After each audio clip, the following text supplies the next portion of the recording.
शहरातील post office व जिल्हाधिकारी कार्यालय येथे बॉम्ब ठेवल्याचा मेल प्राप्त झाल्याने बुधवारी शहरात एकच खळबळ उडाली। या घटनेची माहिती मिळताच पोलीस प्रशासनाने तात्काळ हालचाल करत दोन्ही ठिकाणी धाव घेतली।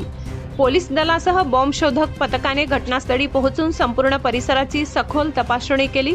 यावेळी कोणतीही संशयास्पद वस्तू आढळून आली नसल्याचे अधिकाऱ्यांनी स्पष्ट केले।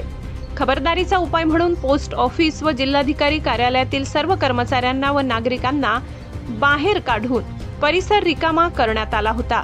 तपासणी पूर्ण झाल्यानंतर परिस्थिती नियंत्रणात असल्याचे जाहीर करण्यात आले। या अफवेबाबत पोलिसांनी अधिक चौकशी सुरू केली असून मेल कुठून आला व कोणी पाठवला त्या व्यक्तीचा शोध घेतला जात आहे।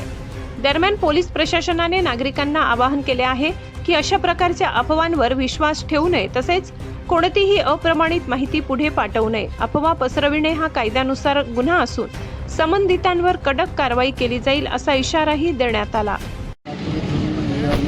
मेल आलेला होता, त्यामध्ये राज्यभरातले काही पासपोर्टचे ऑफिसेस आणि पोस्ट ऑफिसर तरी पासपोर्ट होईल 12-10 असा मेल होता। त्या अनुषंगाने माननीय SP साहेबांच्या मार्गदर्शनाखाली जसं आम्हाला माहिती मिळाली तसं तात्काळ आणि शहर पोलीस स्टेशनचे अधिकारी अमोलदार तसेच BDDS डॉग स्क्वॉड यांच्या माध्यमातून पासपोर्ट ऑफिस, जिल्हाधिकारी कार्यालय, त्याचप्रमाणे पोस्ट ऑफिसेस या ठिकाणी BDDS चेकिंग करून घेतलेले आहे।